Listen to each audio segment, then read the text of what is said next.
Bonjour à toutes et à tous, bienvenue dans cette nouvelle édition d'Actuel. Au Soudan, les combats poussent toujours plus de femmes et d'enfants sur les routes de l'exil, dans leur pays ou vers les États voisins. Et puis les femmes migrantes ne sont pas à l'abri des violences sexuelles et même à la fin de leur voyage. C'est ce que montre l'étude menée par nos invités, les docteurs Rachel Cohen-Boulakia et Marion Landrin. On parlera aussi du calvaire de ces femmes avec Julia Dumont, journaliste à Info Migrants. Depuis le printemps 2023, le conflit entre l'armée soudanaise et les paramilitaires a entraîné d'immenses déplacements de population.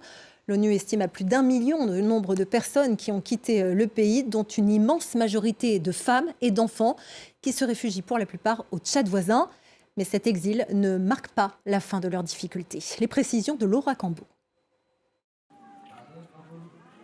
Son nouveau-né sur les genoux, cette Soudanaise a trouvé un peu de répit dans un camp de réfugiés. Elle a fui le Darfour, où les affrontements se sont intensifiés depuis le début de la guerre entre l'armée et les paramilitaires. J'étais encore enceinte à ce moment-là. J'ai attaché mon plus jeune sur mon dos et j'ai pris l'aîné par la main. Nous avons commencé à marcher en pleine nuit, pieds nus, jusqu'à ce que nous atteignions enfin le Tchad. Selon certaines estimations, environ 380 000 Soudanais se seraient réfugiés au Tchad. Pour la plupart, des femmes qui fuient avec leurs enfants, dont elles doivent s'occuper seules dans des conditions critiques. Les mères ont de graves difficultés à nourrir leurs enfants et nous devons nous occuper de nombreux cas de malnutrition. Le manque de nourriture est loin d'être la seule difficulté. Depuis 2003, les milices agissent au Darfour. Profitant du chaos engendré par la guerre civile, elles multiplient les attaques depuis avril. Ma femme et mes enfants sont partis avant moi pour le Tchad. Les milices janjaouides les ont attaqués en chemin alors qu'ils se trouvaient près d'un cours d'eau. Une balle a atteint ma femme et ça lui a cassé la jambe sur le cou. Agressions, meurtres, massacres, les femmes réfugiées font face à un autre fléau dans leur exil, les viols. Plusieurs dizaines ont été recensées par des ONG locales, mais aussi par l'Agence des Nations Unies en charge des questions de santé sexuelle. Nous avons reçu des adolescentes qui ont clairement été violées. Arrivent aussi des femmes très vulnérables, des femmes enceintes, des femmes qui allaitent, des enfants blessés, des mères blessées. Nous devons faire face à de nombreux problèmes. L'ONU lance l'alerte. Elle demande $1 milliard pour fournir l'aide et la protection essentielle à l'ensemble des réfugiés soudanais d'ici la fin de l'année. Les femmes migrantes risquent-elles davantage d'être victimes de violences sexuelles que le reste de la population? C'est la question que se sont posées les docteurs Marion Landrin et Rachel Cohen-Boulakia. Elles ont participé à une étude auprès de 273 demandeuses d'asile présentes en France depuis plus de 12 mois. Les résultats ont été publiés dans le Lancet. Elles sont nos invitées aujourd'hui. Merci à toutes les deux d'être avec nous. On va parler de votre étude et de ce qu'elle vous a appris. Puis on va rester sur cette question de la migration également avec vous, Julia Dumont. Vous êtes journaliste à Info Migrants, spécialiste de ces questions de migration. Mais d'abord, Marion Landrin, pour quelles raisons est-ce que vous vous êtes penchée sur cette question des violences sexuelles sur les femmes migrantes en France? Et puis, qu'est-ce que vous avez appris au cours de cette étude? Alors oui, pour moi, c'est vrai que je me suis lancée dans cette étude parce que je m'intéressais particulièrement à la santé des femmes et aussi au lien entre précarité et retard de recours aux soins. Donc notre étude, c'est vrai que c'était déjà de démontrer l'incidence des violences sexuelles en France, puisque rien que l'existence des violences sexuelles dans le pays d'accueil n'avait pas été démontrée par d'autres études. Les résultats sont assez saisissants, puisqu'il y a chez les femmes interrogées 9 fois plus de violences sexuelles subies en France que chez les femmes françaises et 4,5 fois plus de viols. Rachel Cohen-Boulakia, dans cette étude, vous avez identifié plusieurs facteurs de risque pour ces femmes. Quels sont-ils ? Alors, on ne peut pas parler de facteurs de risque, mais de facteurs d'exposition, parce que notre étude ne peut étudier la cause. Mais on a vu que les femmes demandeuses d'asile étaient plus exposées quand elles étaient originaires d'Afrique de l'Ouest, quand elles n'avaient pas de partenaire présent en France et quand elles avaient déjà subi des violences sexuelles avant d'arriver en France. Concernant les agressions sexuelles en particulier, on a vu que les femmes qui n'avaient pas d'hébergement fourni étaient beaucoup plus exposées également.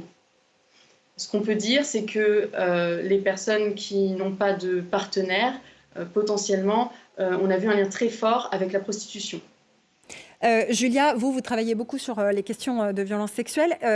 Sur l'étude qui a été menée par Rachel Cohen-Boulakia et Marion Landrin, on voit que ça se passe en France. Il y a aussi énormément de violences sexuelles qui ont lieu sur le chemin de l'exil et que souvent c'est aussi même la raison de leur départ.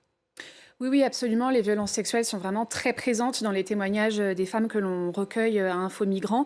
En fait, ça peut se situer à plusieurs niveaux, comme vous le disiez. Alors, soit sur le parcours d'exil, en particulier pour les femmes qui se déplacent seules. Ça peut être soit des agressions, on va dire, gratuites, ou alors des agressions qui prennent une forme de chantage, c'est-à-dire on va exiger des faveurs sexuelles en échange d'une aide sur le parcours de l'exil. Mais ça peut également être parfois la cause même du départ de ces femmes. Certaines peuvent chercher à fuir un mariage forcé ou bien une excision soit sur elles-mêmes, soit sur leur fille, ou bien des cas de violence intrafamiliale qu'elles cherchent à fuir dans tous les cas. Alors justement, sur l'échantillon que vous avez eu, Rachel Cohen-Boulakia, parmi les demandeuses d'asile que vous avez rencontrées, il y en a un certain nombre qui avaient été excisées totalement, partiellement, et apparemment ça peut être l'une des raisons pour lesquelles on leur accorde l'asile en France, mais il y a des critères bien précis. Alors oui, donc dans notre étude, on a pu voir que 40% des femmes interrogées étaient victimes d'excision. Malheureusement, ce n'est pas un motif à proprement parler d'obtention du droit d'asile, uniquement si la mutilation génitale n'est pas complète. Parce que dans ce cas-là, si elle rentre dans son pays d'origine, elle aura un risque de subir de nouveau une mutilation. Donc c'est un choix très froid en fait pour décider d'accorder ou non à une femme qui a déjà été victime une raison de rester sur le territoire français. Tout à fait. Pour nous médecins, c'est assez désœuvrant. Marion Landrin, pour cette étude, vous avez procédé à 273 entretiens de femmes qui ont accepté de vous parler. Quand elles vous ont raconté leurs expériences, est-ce qu'elles se sont livrées facilement pour partager ou est-ce qu'au contraire ça a été une violence pour elles ?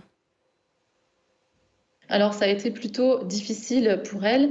En effet, on a quand même réussi à contacter 430 femmes.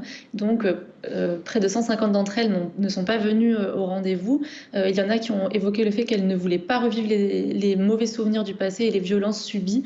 Et il y a aussi des femmes pour lesquelles un homme a refusé de passer la communication. Il y a aussi eu plusieurs femmes qu'on a appelées plusieurs fois, le téléphone décroché, on entendait pleurer et puis le téléphone raccroché. Donc ça a été des entretiens, je pense, très difficiles pour elles. Donc votre étude a permis de mesurer à quel point ces femmes étaient victimes de violences sexuelles une fois arrivées sur le territoire français. Est-ce qu'on en sait un peu plus sur ces agressions ? Est-ce que ce sont des agressions opportunistes de personnes qu'elles croisent par hasard ? Est-ce que ce sont des personnes qu'elles connaissent ? Est-ce que c'est éventuellement des personnes avec qui elles sont en contact pour traiter leur dossier ? Est-ce que vous avez eu des informations là-dessus ? Concernant les agresseurs, on a vu que plus de la moitié étaient inconnus des femmes demandeuses d'asile interrogées. Après, il y avait parfois des amis, des hébergeurs, le compagnon, ou encore, ça nous a été rarement mentionné, mais des personnes détentrices d'une autorité de l'État. Vous avez mentionné une importante part des femmes que vous avez rencontrées qui appartiennent à la communauté d'Afrique de l'Ouest. Ça, c'est quelque chose sur lequel vous avez travaillé, vous, Julia Dumont. Est-ce que vous pouvez expliquer pourquoi ces femmes-là seraient surreprésentées dans ces violences sexuelles ? En tout cas, c'est une impression que nous, on a à la lumière de nos reportages. Moi, je pense que ce sont des pays qui ont des communautés importantes en France. Donc, beaucoup de femmes qui choisissent de quitter leur pays et d'immigrer viennent en France parce que je me dis que c'est peut-être plus facile pour elles de s'intégrer dans un pays où il y a une assez forte communauté nationale. Beaucoup de ces pays sont également des pays francophones. Donc, bien sûr, l'intégration est facilitée pour elles. Ce qui ressort également de nos reportages, c'est que ce sont des pays où les femmes ont un petit peu plus tendance à partir seules ou bien avec leurs enfants. Par exemple, en comparaison, c'est moins le cas des migrantes originaires d'Afghanistan ou de Syrie qui, elles, ont un petit peu plus tendance à partir accompagnées d'un ou de plusieurs hommes, que ce soit leur mari ou bien des membres de leur famille.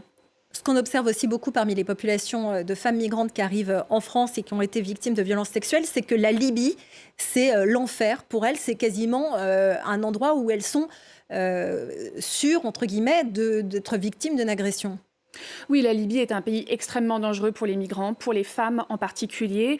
Nous, à la lumière des témoignages qu'on recueille depuis des années, je pense qu'on peut estimer que les violences sexuelles sont systématiques sur les femmes en Libye. Ça peut avoir lieu dans des centres de détention, par des employeurs. Beaucoup de femmes travaillent comme employées de maison en Libye et très souvent elles sont agressées par leurs employeurs. On a même eu des cas de femmes retenues esclaves. Par exemple, en 2019, nous avions recueilli le témoignage de Mariam, qui était une jeune Ivoirienne de 16 ans, qui a été recueillie pendant près d'1 an avec une autre femme et sa petite sœur dans une maison de Tripoli. Et elles avaient été rendues à l'état d'esclaves sexuels par l'homme qui les retenait. Pour conclure tout de même sur cette étude, Marion Landrin, quelles sont les recommandations que vous faites quand vous voyez les résultats de votre recherche ? Notre recherche a marqué que l'incidence de violences sexuelles elle était majeure en France. Et donc le but ultime serait que les pouvoirs publics se saisissent des informations données afin de développer des axes de prévention et de prise en charge systématique pour ces femmes demandeuses d'asile. Concrètement, ça veut dire quoi ces axes de prévention ? Eh bien, on a vu que parmi les facteurs associés, par exemple, il y avait l'absence d'un hébergement. Donc, il faudrait peut-être investir ce problème-là. Et pour les professionnels de santé, il s'agit de dépister systématiquement les violences sexuelles quand une femme peut être jugée à risque, comme c'est chez cette population des demandeuses d'asile. Et Rachel Cohen-Boulakia, ces femmes que vous avez rencontrées, est-ce qu'elles pourront un jour retrouver une vie normale ou est-ce qu'elles seront toujours marquées du sceau du traumatisme ? Alors, je pense qu'elles ne pourront évidemment jamais oublier leur traumatisme. Par contre, on arrivera probablement potentiellement à les guérir de leur état de stress. Et elles ont vécu des choses très fortes. Elles en sont aussi devenues puissantes puisqu'elles n'en sont pas décédées. Et avec cette force-là, elles pourront probablement faire au mieux ici. On va rester sur cette note positive. Merci beaucoup à vous trois, Rachel Cohen-Boulakia, Marion Landrin et Julia Dumont. Et puis merci à vous de nous avoir suivis. À très bientôt sur France 24.